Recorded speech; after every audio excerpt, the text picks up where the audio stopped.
नमस्कार दोस्तों, मैं विनय कुमार स्वागत करता हूं आपका फुल मार्क्स कंपटीशन क्लासेस के ऑफिशियल यूट्यूब चैनल पर। दोस्तों, IBPS RRB prelims exam clerk का आपका कुछ बच्चों का कल है और कुछ बच्चों का आने वाले दिनों में है। तो इस क्लर्क के एग्जाम में हमें किन किन बातों का ध्यान रखना चाहिए, इससे पहले वाले वीडियो के अंदर जो पॉइंट्स मैंने आपको बताए थे, मैं उम्मीद करता हूं कि वो पॉइंट्स आपको अच्छे लगे होंगे और उन पॉइंट्स को आपने जरूर समझा होगा। अब इसके अलावा और क्या क्या चीजों का हमें ध्यान रखना है एग्जामिनेशन के दौरान, उन पॉइंट्स के बारे में इस वीडियो के अंदर मैं आप लोगों के साथ डिस्कस करता हूं। दोस्तों, सबसे पहली चीज है कि फोकस को कैसे सेट किया जाए। तो फोकस को सेट करने का तरीका मैं आपको बताता हूं। दोस्तों देखिएगा, फोकस हमारा किन दो चीजों से हिल जाता है, फोकस वहां सेट नहीं हो पाता है, उसका मैं कारण बताता हूं। दो बातें होती हैं, एक तो होती है दोस्तों नर्वसनेस और एक होती है एंजाइटी।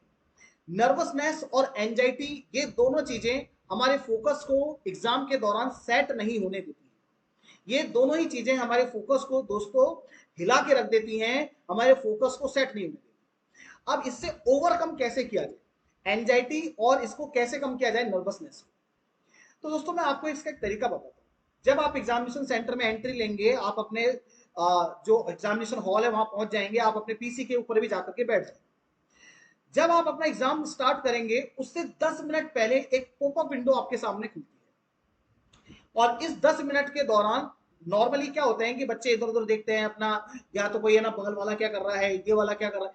ये चीजें आपको नहीं करनी दोस्तों, इन चीजों से बचना है। इन 10 मिनट के दौरान आपको करना क्या है, इन 10 मिनट्स का यूटिलाइजेशन में आपको बताता हूं। आप 10 मिनट्स का पॉपअप विंडो खुला, आपने उसमें लॉगिन कर लिया, अपना आईडी पासवर्ड डाल के लॉगिन कर लिया। लॉगिन करने के बाद इंस्ट्रक्शंस वगैरह आएंगे, उनको आप एक बार रीड कर लीजिएगा। नॉर्मल सी बातें होती हैं, वो आपको पहले से पता होती हैं।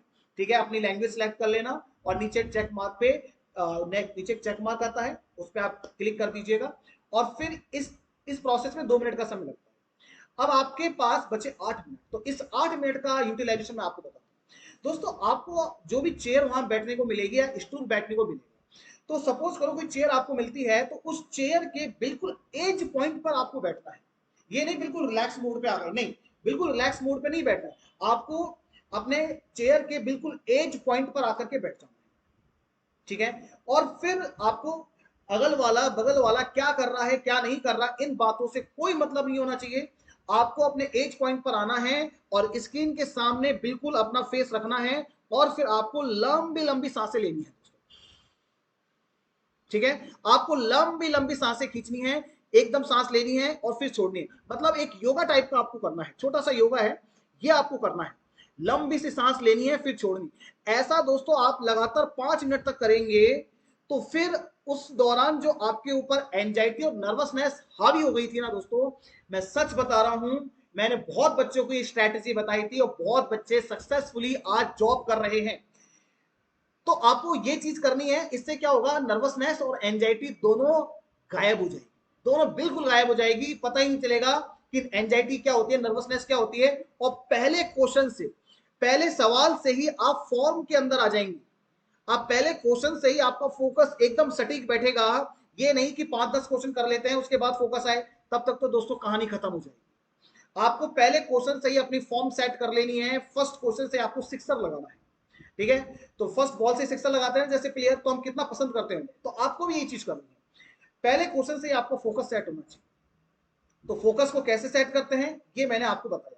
जो लास्ट के 10 मिनट्स होते हैं, सॉरी, जो स्टार्टिंग के 10 मिनट्स होंगे, पॉपअप विंडो खुलेगी पेपर स्टार्ट होने से पहले, उस दौरान आपको ये चीज करनी है, लंबी सांस खींचनी है और छोड़नी है।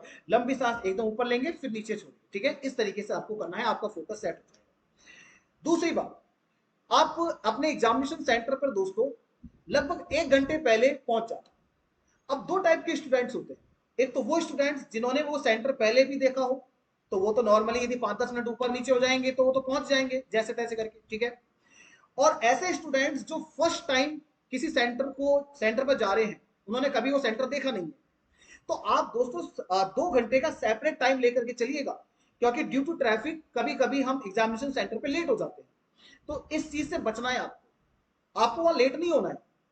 आप पहले से ही अपना टाइम रिजर्व करके चलना, 2 घंटे का समय अपने पास रिजर्व करके रखना। आप 2 घंटे पहले, 1.5 घंटे पहले एग्जामिनेशन सेंटर पे पहुंचने चाहिए।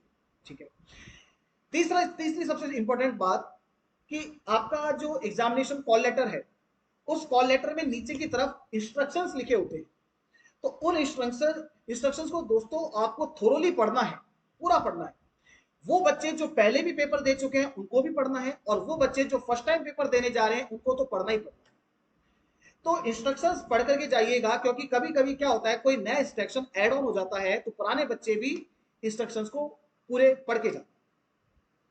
चौथा पॉइंट जो सबसे इंपॉर्टेंट है कि आपको मेटल की कोई भी चीज अपने सेंटर में नहीं लेके जानी। जैसे कुछ लड़के होते हैं अंगूठियां पहनते हैं, नहीं पहन के जाने। गर्ल्स होती हैं कानों में पहनती है, नाक में पहनते हैं, तो वो आपको नहीं पहनना। चूड़ियां होती हैं मेटल की, वो नहीं पहन के जानी। ठीक है, तो आपको इन चीजों से बचना है। मेटल का कोई भी आइटम वहां नहीं लेके जाना, घर पे रख के जाइएगा और फिर एग्जामिनेशन सेंटर पे जाइएगा, क्योंकि वहां पे एग्जामिनेशन सेंटर में ये सारी चीजें आपसे उतरवा ली जाएंगी। नेक्स्ट जो इंपॉर्टेंट पॉइंट है कि कुछ बच्चे जैसे शूज वगैरह पहन के जाते हैं, तो मैं उन बच्चों को कहना चाहूंगा कि हो सकता है कि आपके सेंटर पे आपसे शूज भी खुलवा लिए जाए।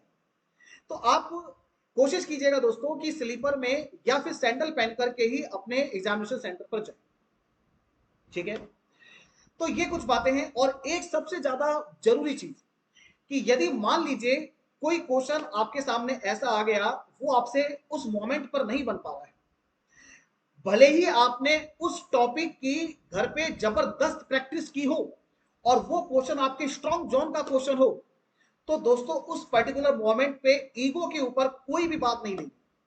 यदि वो क्वेश्चन नहीं बन रहा है तो उस मोमेंट पर उसको छोड़ देना ही बेहतर है, क्योंकि कभी कभी स्पीड जब आ जाती है तो स्पीड में और प्रेशर में हम क्या होता है कि लाइन को मिसरीड कर जाते हैं। तो मिसरीड करने की वजह से वो क्वेश्चन हमारा बन नहीं पाता है। तो हमें क्या करना है, इस चीज से बचना है। आपको यदि मान लीजिए वो क्वेश्चन नहीं हो रहा है तो उस मोमेंट पर उसको छोड़ दीजिए और आगे वाले क्वेश्चन को कीजिए। जो स्ट्रेटेजी मैंने आपको प्रीवियस वीडियो के अंदर बताई थी, वही स्ट्रेटेजी को फॉलो कीजिए आप। 20 मिनट आप मैथ्स को दीजिए, 20 मिनट रीजनिंग को दीजिए, और लास्ट के बचे हुए 5 मिनट्स में आपको वो क्वेश्चंस करने हैं जो आपके स्ट्रॉन्ग जोन में आते हैं और जो आपसे इन 20 मिनट के टाइम के ड्यूरेशन में नहीं बने, उन सवालों को लास्ट के 5 मिनट में आपको बनाना है। और वो क्वेश्चन आपसे डेफिनेटली बन जाएगा, क्योंकि जब हम इस प्रेशर में होते हैं, जब हम ये देख लेते हैं ना कि यदि हमारे भाई 60-70 क्वेश्चन हो गए या फिर 60-65 क्वेश्चन हो गए और 70 तक लगभग हो गए हैं, अब 2-3 क्वेश्चन और भी होने चाहिए, 3-4 क्वेश्चन और भी होने चाहिए, तो वो 5 मिनट्स है ना दोस्तों, वही आपको यूज करना है। और ये जो 5 मिनट है यही आपको कट ऑफ से आगे लेकर के जाए। 20-20 मिनट तो आपको कट ऑफ तक पहुंचा देंगे, लेकिन जो 5 मिनट है ना वो आपकी कट ऑफ को क्रॉस करवा देंगे। तो 5 मिनट में कोई पजल आपसे सपोज करो नहीं बनी तो वो बनानी है, कोई क्वेश्चन 2-3 क्वेश्चन ऐसे थे मैथ के वो नहीं बने तो उनको बनाना है। तो इस तरीके से आप यदि अपना पेपर देते हैं तो दोस्तों डेफिनेटली आपको बहुत ज्यादा मदद मिलने वाली है। इन सारे पॉइंट्स का आप ध्यान रखिएगा एग्जाम में जब जाते हैं, तो इन सारे पॉइंट्स को आप एक बार देख लीजिएगा। दोस्तों मैं सभी बच्चों को यही कहना चाहता हूं जिनका एग्जाम कल है और जिनका एग्जाम आने वाले दिनों में है, क्लर्क, आरआरबी क्लर्क, प्री का, उन बच्चों को मेरी तरफ से तहे दिल से all the best, best of luck. Exam अच्छा करके आना, एग्जाम को फोड़ करके आना, और स्किन मत फोड़ देना, बस इस बात का ध्यान रखिएगा। ठीक है, एग्जाम को फोड़ना है, मतलब कहने का मतलब मेरा यह है कि एग्जाम बेहतरीन करना है। और आप मुझे यही कहेंगे कि सर आपने जो बताया वही हमने किया और हमें बहुत ज्यादा हेल्प हुई आपकी वजह से, और मैं यही सुनना चाहता हूँ। ठीक है दोस्तों, तो यदि आप चैनल पर नए हैं तो चैनल को सब्सक्राइब जरूर कर दीजिएगा दोस्तों, यदि वीडियो पसंद आया है, और वीडियो को लाइक भी कर दीजिएगा और अपने दोस्तों के बीच में तो जरूर शेयर करना है। तो आज के लिए इतना ही दोस्तों, थैंक यू सो मच। अब नेक्स्ट क्लास मिलते हैं। Thank you, bye bye, take care.